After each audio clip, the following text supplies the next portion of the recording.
Today, I have the pleasure of welcoming Cole Hamilton from Hammer Auto. Thanks for being on this episode of Encourage, and really excited to have you and have a chat with you. Yeah, thanks for having me. You Look bet. forward to it. Absolutely. Well, I always like to kick things off with the first question. Same question all the time. Yeah. But what motivated you to become an entrepreneur and get into business? Yeah, so it probably started when I was in high school, probably grade 10, maybe 11 Okay. range. So, yeah, basically sitting in class and realized that, the stuff I was learning in school probably wasn't the thing I wanted to do forever. Okay. So I read a couple books. Big one was Rich Dad, Poor Dad, Okay. which was kind of that evolution of like, hey, let's not just work for money. Let's do something that's a little bit bigger than that and grow it. So I had been working jobs. I had a job at a golf course for a couple summers. Then right out of high school, I did a detailing job, kind of similar to what I'm doing now. Yeah. But I realized, that I got that experience, and it was probably time to do something on my own that I can control a little bit more. So that's what got you into detailing, like the field you're in? Yeah, so, well, that evolution, I guess, came from had my own car, obviously, when I got my driver's license and stuff like that, which that's kind of the story that got me into detailing, because that was my great-grandpa's car that my grandpa sold to him.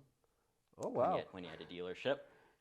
We repainted it, put new wheels, did the whole kind of modification thing to it, and so that car got me into detailing. And so that triggered that kind of while I was in school, which got me the job at the dealership, and then That's really cool. kept evolving. So it's through kind of that. like a car passion because of like the family. Yeah, handed down passion for cars. Exactly.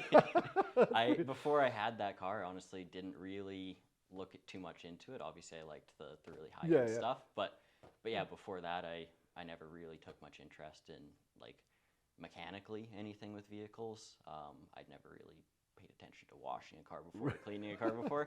And then when that car showed up, it just, how do I look after this thing?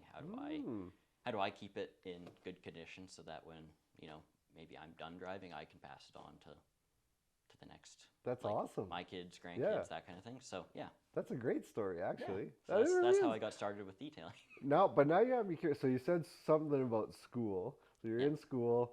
You're obviously learning like all of us have gone through, and you said the book Rich Dad Poor Dad just kind of sparked like, hey, I don't know if I want to just get a job.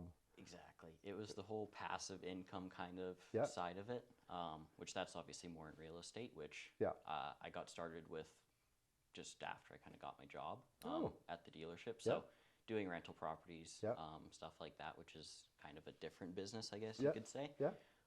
So going that way, and then just evolving it. How old are you? 22. Holy smokes. Yeah. Yeah. So that first one was, I guess I bought it when I was 18. Yeah. But it was after about 6 months of working. Yeah. And so that's been a lot of experience, a lot of kind of ups and downs with owning a rental property. Wow, you're really on your way to what I would call later financial freedom then.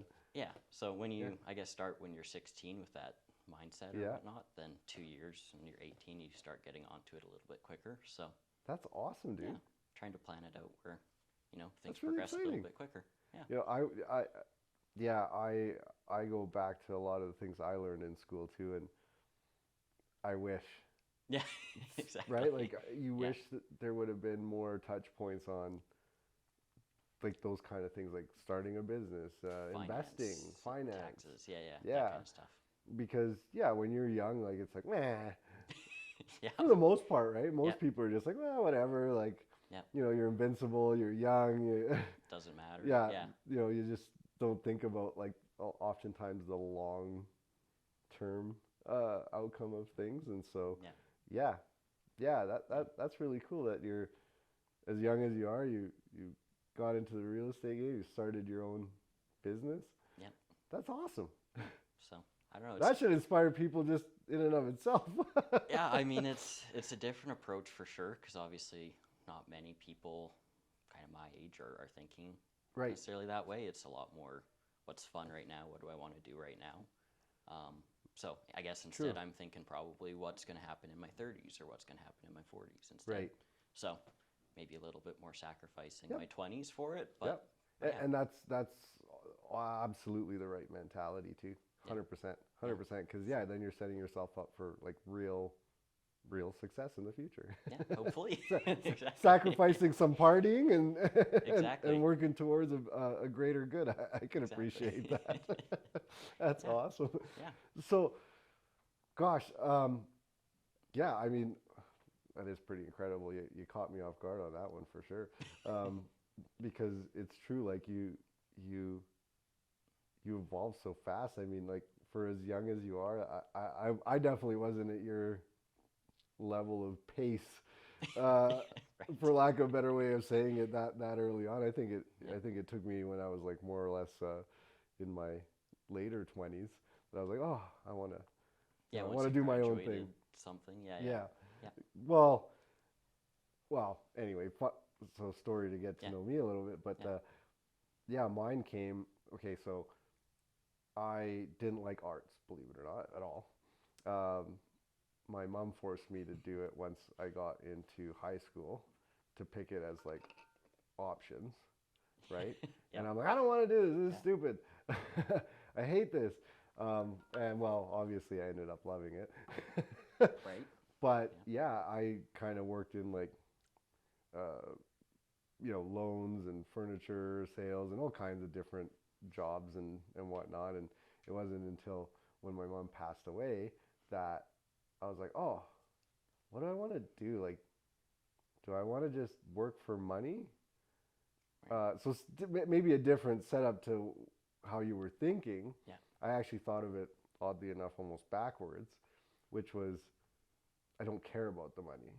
What do I want to do? What do I want to do that like I want to wake up to every day, because who knows when I'm not going to be here to be able to do whatever, right? Yeah. So she was kind of more or less my wake up call to be like, I don't want to just work for the sake of like making a paycheck. I want to do something different. Right. And anyway, long story short, the arts came into play. And away we went. Yeah. So that was my weird, fun side story, I guess. But as a young guy, like, getting customers isn't always easy, right? Nope. Almost in a sense, like, do you even know how to get them early on? Because as you grow in business, you start to kind of understand like the mechanics of how to get a customer. But like, as it evolves, what was your experience basically being so young out of the gate, and you're like, okay, I'm going to start this? Yeah, so it started, I guess, through referrals initially. Yeah. Essentially, parents helped, friends, neighbors, stuff like that. Those were the first jobs that I did. Yep. And then while I was working in the dealership, I started doing the odd stuff on the side, which again just came through knowing people, friends and family kind of stuff. And then right when I kind of decided this is what I'm going to do a little bit more, big things that I had heard about were like, well, you start your social media pages, you get those going. And so did that, set up a website, which was very basic. Yep. But at least it was on there. It showed up on Google a little bit. Yep. The odd thing.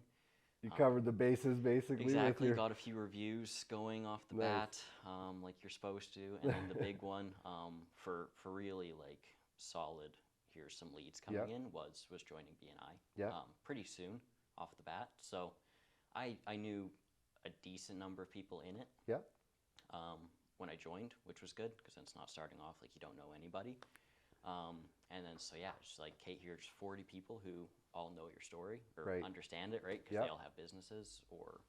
Yeah, you're sharing your story, exactly. Right? Yeah, so walking into that was really helpful. But then a couple months in, obviously it was like, here's COVID, because this was 2020. Oh, right. So is that when you started your business? Was it? Pretty much, January of 2020. So wow. Yeah, so not great timing in terms of overall, but But did your business... I guess,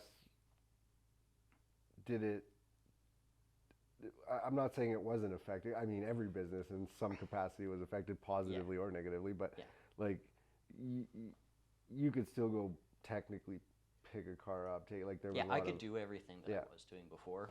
There was no restrictions on my business itself. Right. The restriction was off, like, nobody's traveling anywhere, no one's driving anywhere.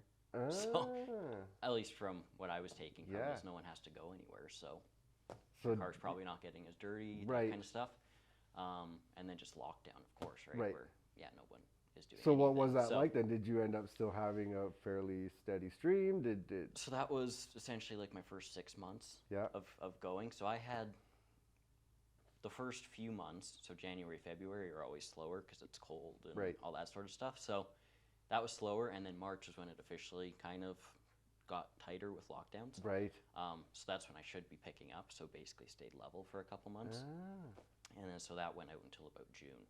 And then June kind of picked up again. So it just delayed the Was that a good thing, do you think, for you? Or I mean, I had set it up where leaving a job, knowing I was going to be self-employed, I'd kind of prepped myself for like, it's probably going to be a while before I'm making money to like start, covering everything. So, but even like financials aside, I mean, is it kind of good in the sense that like it allowed you to maybe look at a few processes, procedures that maybe you weren't aware of, right? Something, it was probably something that now looking back on, I should have done much more of. Okay. I was probably still so early into it that I didn't know what I wasn't doing. Right. Which I think a lot of people can probably relate to a little bit. You don't know what you don't know. True. So, well, I was just even in the quoting process, right? Because sometimes it's like, like I'm going to be able to do, I'll be able to detail this type of vehicle in whatever time, right? And all of a sudden you get your hands on and you're like, whoa. Yeah. The detailing process for sure, I got nailed down a little bit more. Okay. So the like day-to-day nitty-gritty of it. Nice. For sure. Took some like accounting courses to get some of that stuff done over that. Yeah. But other than that, no, like I could have done way more in that couple months of really hardcore like dialing stuff in to get it going properly. But that's how it goes, right? So. Yeah. Oh man. It's actually kind of funny.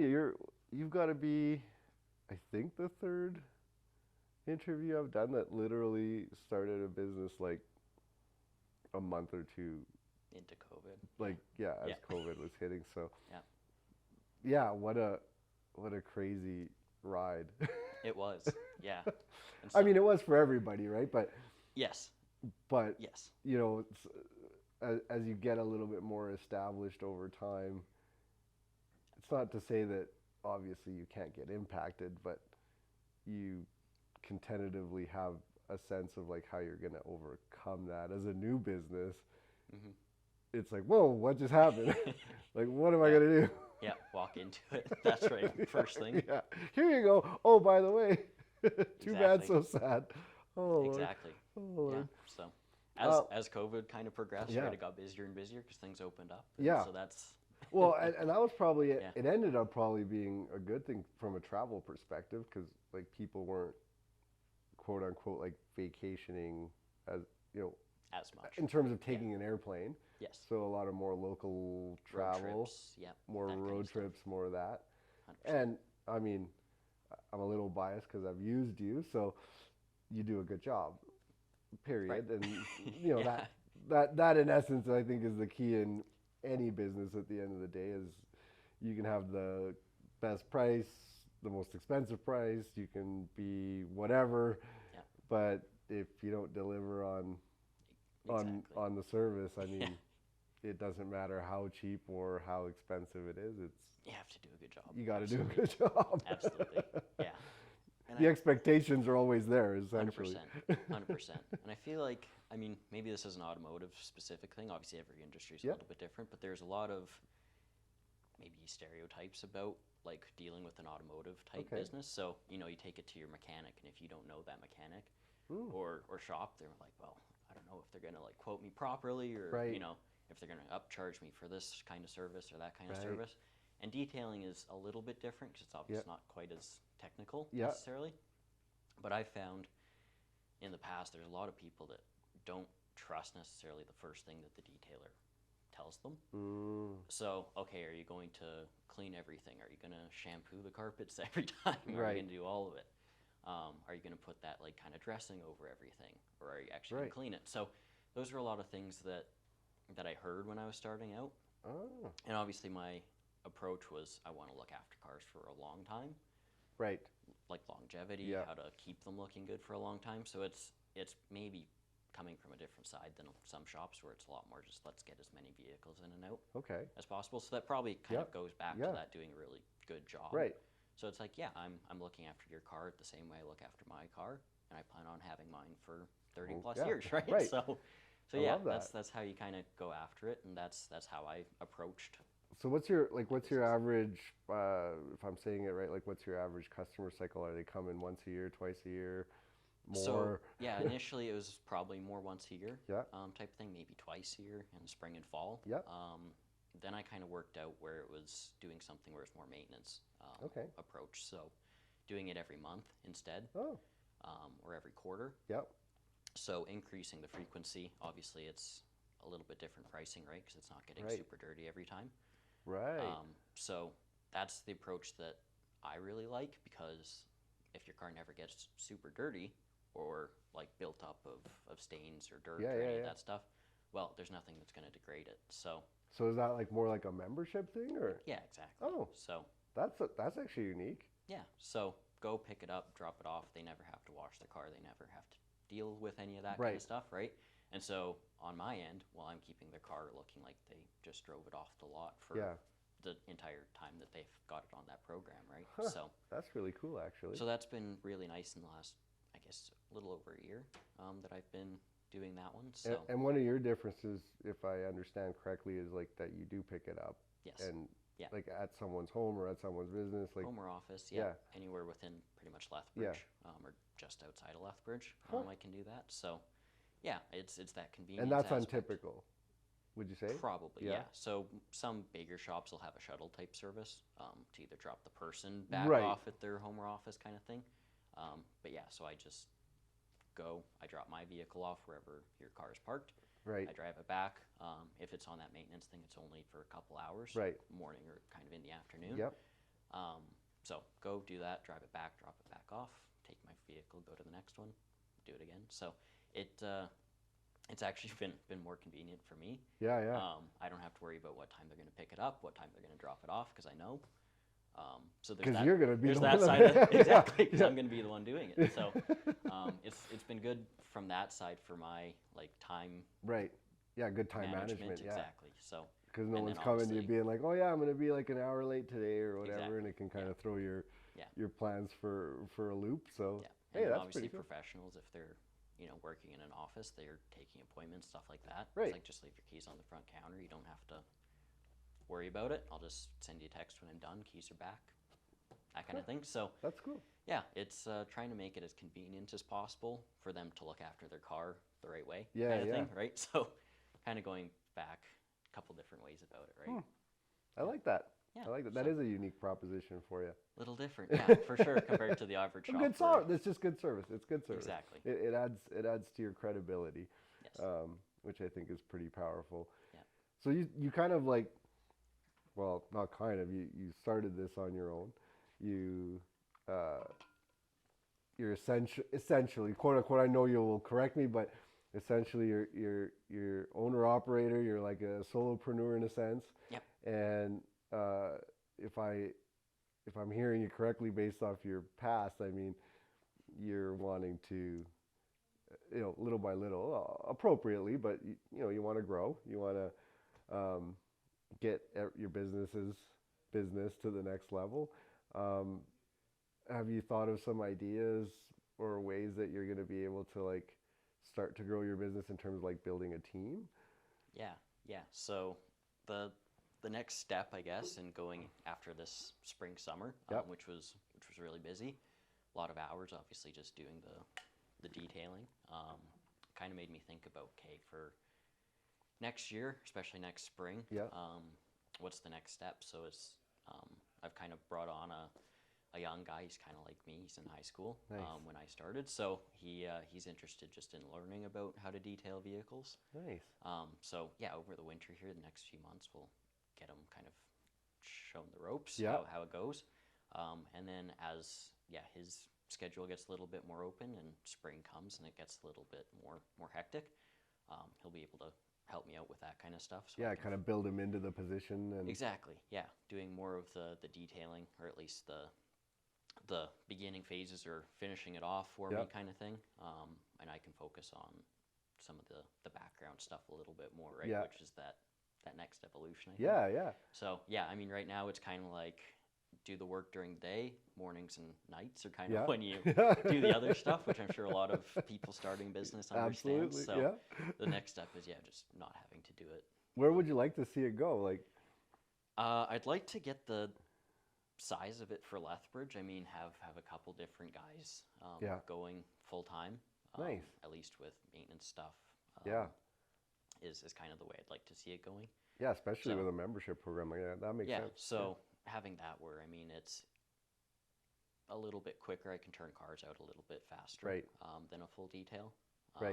And then working it up where it's a little bit more of a high-end service, not so much the disaster detail kind of stuff. Right. So doing, more of the coatings, more of the high-end vehicles a little bit. Like ceramic type coatings and that kind coatings, of stuff? The polishing, stuff like that. Nice. So, yeah. That's exciting. That's exciting. And in a perfect world, when do you think you'll get to that stage? I'd probably say... When would you like to get to that stage, maybe instead of when do you think? But say like 2025 is probably when I'm thinking that's going to be pretty realistic. Yeah. I like that you, I like your answers. Like, they're not tomorrow. Not next month. No, exactly. Well, because, sometimes as an entrepreneur, we can get excited, right? And naturally so. It's like, it's your baby, it's your idea, you're trying all these things, you're wanting to grow. You always think you're doing the best job, and most of the time you are, but you think you're doing the best job possible. And so a lot of times it's like, I want to do this by next month. Like, next month I want this many more customers. And so I like that you're actually thinking, like, I'll call it realistic steps. It doesn't mean that someone can't grow fast. It doesn't mean that someone can grow super slow either. But I like that you've put thought into it being like a realistic path. Well, there's a lot that goes into it, right? Of course, it's, obviously by that stage, I'll probably need a bigger workspace. I'll probably have to have, bigger customer management programs, all that kind of stuff, training the people, finding the people, that kind of stuff, which I've heard, isn't the easiest thing, and to get them trained and to get them staying on and doing that kind of stuff takes time. So it does. It's about finding the right people, and I think that's probably the biggest challenge in small businesses, is that not, and it's not to say big businesses can't afford it either, right? Like, an easy answer. I used to think this way. Honestly, I did. I was like, well, easy for company ABC who has 50 employees to have a crappy employee, because they're already at this level. Is it really costing them anything to weed out the bad guys, right? The ones that aren't ultimately going to work out. And obviously that was really dumb thinking back then. Because even though they might be at a certain level financially, it's still an investment at the end of the day. While they might have a little bit of a cushion, that's the main difference, I think, with small business. We often don't. The cushion is way smaller, so it's like if you pick poorly, it can be detrimental. So. Yeah, I always kind of advise, really write it down, what you're looking for out of somebody, and what the expectations are, really as clearly as you possibly can, so that they kind of have a role. Be specific about it, Yeah, and you're never, life isn't perfect. Sometimes people might have to juggle especially in a small business, a couple of different roles early on. But ultimately, it's like just having that specificity to say, this is what I expect, and these are the markers that I'm going to put as a metric for, are you doing the right job, the good job, are you the right fit?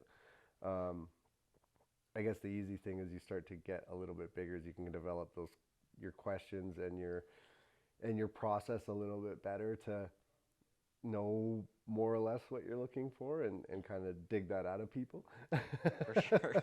For sure. But yeah, I mean, this is fun. I don't do this anymore because I've developed, but I used to have a really funny hiring thing. And honestly, I think I saw it in a movie once, but I was like, oh, I got to do that. And I would drop a pen. So before somebody would come in, into the room, I had a pen on the floor that was right by where they would sit. And if they didn't pick it up, it showed me that like they didn't have that attention to care and detail. Super simple. But super simple, right? Yeah. And again, it worked to the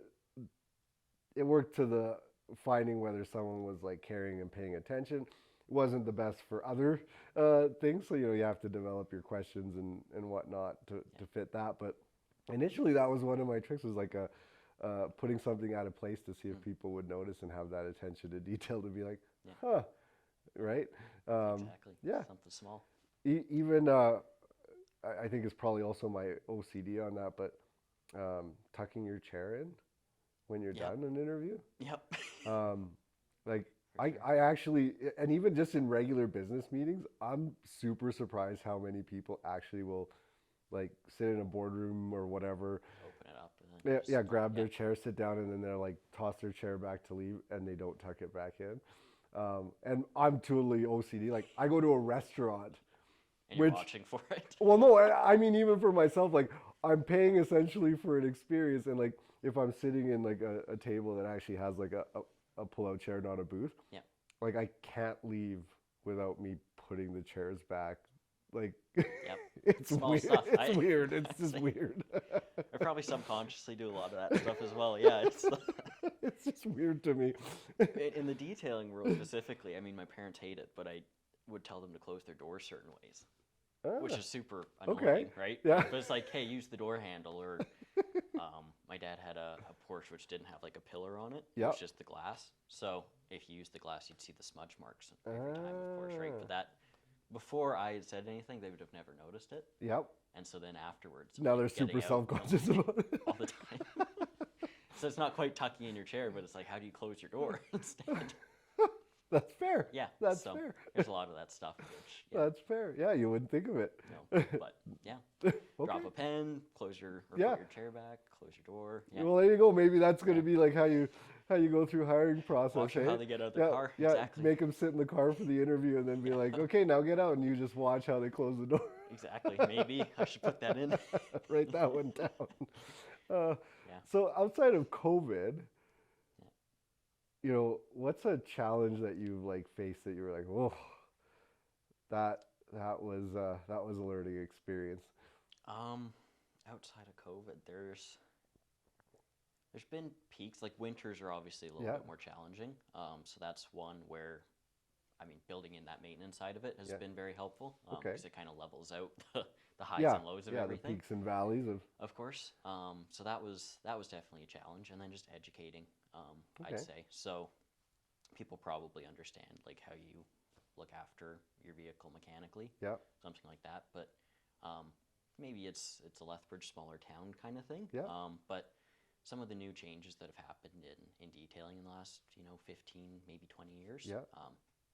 It's evolved to the point where it's not waxing anymore. It's not like with that paste wax kind of thing. The products have evolved a lot, so it's a lot lower maintenance than they used to be. So doing that kind of thing, just evolving from like, well, doing a shampoo now doesn't mean it has to be like soaking your carpets and it has to dry for hours. Now it's, we can do it with steam. There's products that we can use that aren't as strong, that kind of stuff. So is it almost like, I'm probably butchering this, but like in a sense almost like dry cleaning the car in a way? Almost, yeah. So if your carpets aren't completely disgusting, full of dirt and mud and stuff, there's tools now where it's shooting steam, so it's really warming up the carpet but doesn't leave much moisture.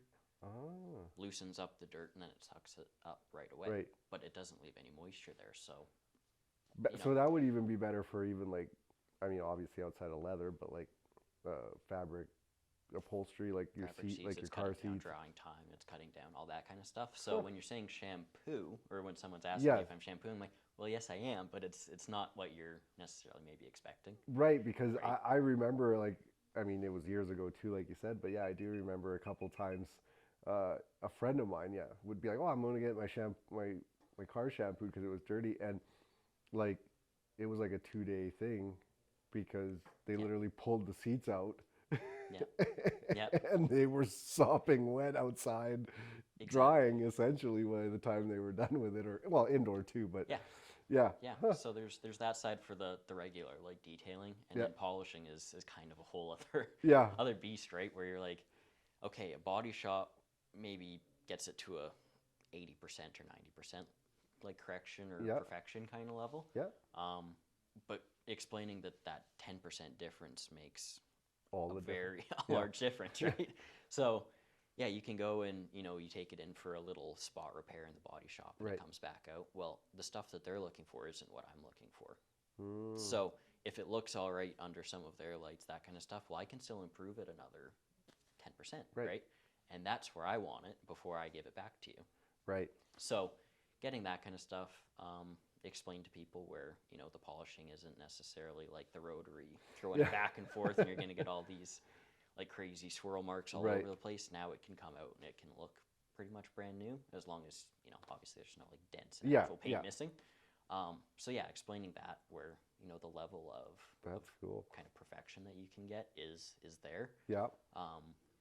Which is, it's a new thing in the last like 15 years. Yeah. Right? Yeah.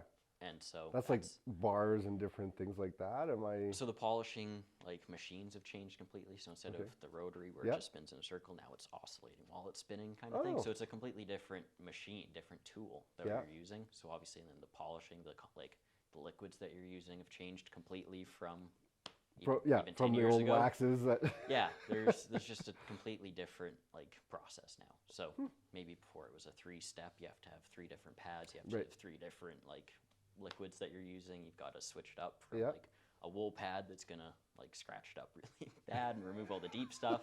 Then you switch to foam, and then you go to like a finishing one. Yeah. Now you can basically do it like with a 2-step, right? Right. Cut out an entire step out of the process. That saves time too, right? That's awesome. So and it's probably a better product at the end of the day from what it used to be. Yeah, it removes less paint. It's better for your car. It's not ruining your trim. That kind of stuff. Yeah. So there's all kinds of stuff like that to tell people about that have, it's just educating, right? I love it. Yeah. I love it. Yeah. So do you use any? Obviously, as like I'll call it even a micro business because it's solopreneurship in a sense, right? Yep. Do you use any tools, digital or otherwise, to kind of like help with your customers, reminders, that kind of stuff, bookings, you name it, whatever? Yeah, so the first one I guess I used was for invoicing and accounting. Yeah. So it's just basic QuickBooks. Yeah. Which is a great place to start, and obviously it evolves, right? So I don't. So can you do a lot through there that you need all to of do? my invoicing is done. All of my like customer information is stored in there. Yep. Which was I started off with that. That's what I used for the first like 2 years basically. Yeah. That's the only thing I really used. Nice. So yeah, it's a little basic, and then for booking stuff, it was always just me messaging and whatnot, which wasn't great, but obviously it worked. Yeah, and it's good Google Calendar management essentially, and exactly. and using QuickBooks for your invoicing and tracking sales, right? Yep. So that's awesome. And then after that, like here, I guess a couple months ago, I finally got to the point where I was like, okay, I need to come up with a better booking system. Okay. So I've set that up where it's just a scheduling link now that I send out to people. So especially for maintenance ones where it's every month. Yep. That's just awesome. Send it out at the start of the month. That way it kind of automates the process a little bit. Exactly. Yeah. I like that. Less back and forth. And then I like that. Exactly.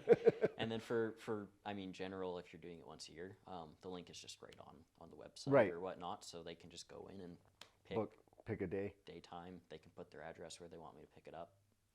That's awesome. It's all done there. So yeah, that's helped in the last little while for sure to ease the number of notifications coming in, right? Well, even just the back and forth, right? Like that extra little bit of time to be like, oh, do you have this date available, or can I do this? So just having it transparent online, probably even makes it nicer for the customer too, because again, rather than trying to go back and forth with 10 different days and times. It's less back and forth for them too. Yeah, exactly. It is. It saves them time as well. Exactly. I know you mentioned Rich Dad Poor Dad. Yep.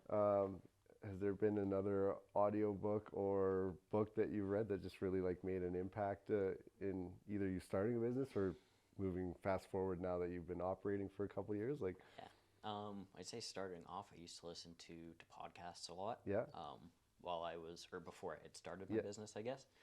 So I did a lot of Gary Vee in the day. Yeah. So kind of goes along with the whole idea of looking after stuff longer term, where he talks a lot about like treat people really, really well. Yep. Build relationships more so than just trying to sell them really fast. Yep.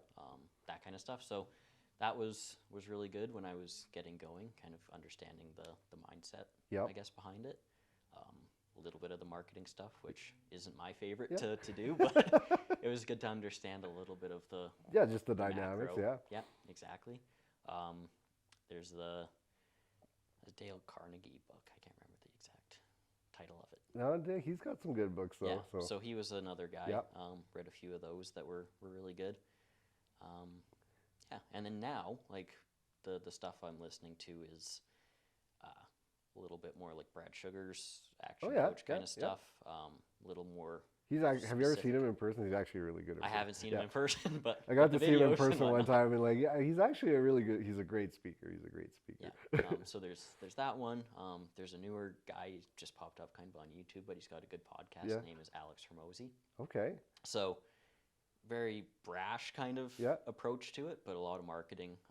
He's built some pretty interesting businesses. So that's cool. I've just enjoyed listening to that one. Yeah. So it's different spots to pull from, but so that actually, I'm going to reverse a second here, because you're talking about treating the customer right, all that stuff with like listening to Gary Vee. When you went into business, then did that set your mindset to like an appropriate price point when you're going to do these jobs? Because I think one of the things that new business people sometimes struggle with is pricing. Not just the pricing, but underpricing, right? Because you're new, so sometimes you don't value yourself the same way that, a company that's been around for 10, 15 years values that same sale, right? Or that same that same transaction. And so, even in like our world, you can have like a freelancer or whatever that might charge way less for a service, and it's like, oh man, like you're actually doing yourself a disservice by doing this. Right. Did that help you then, listening to someone like Gary, to like get you kind of set up in the appropriate range? Yeah, my I guess first approach to pricing. Yeah. I played around with it a little bit while I was still kind of in my job. Yeah. Figuring it out. So obviously when I first started out, it was way low. Yeah. It was exactly what you're talking about. But when I was just getting going, first few jobs, of course, were super cheap compared to what is at now, or what the rates kind of were. So for my first year, I guess was kind of just watching it and seeing how it went. Yeah. But I mean, maybe I approached it better than most. Where you got there a little faster. Figured out, okay, here's what my costs kind of are roughly. Here's what I'd like to be making, kind of, right? Or at least what I previously was. It should probably be that or a little bit more. Yep. Yeah. Right. Of course. So going off that, and then just kind of working it down to like, hey, how much do I need to be making roughly an hour? Right. Which is kind of a basic approach to it, right? Yeah. But just how much do I want to be making? How much do I need to charge each client to kind of reach that end goal? So work backwards, and then so that worked out all right. It was still lower than probably it should have been. Interesting. At that point, but as it's evolved, and obviously now in the last like 6 months last year with everything rising so much, then you have to readjust. Oh, yeah.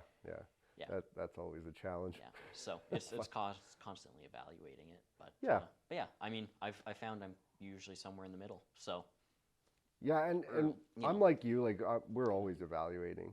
Yeah. Always evaluating, because you can go up, but obviously inflation, that kind of stuff can affect that, but just also sometimes the services need to change.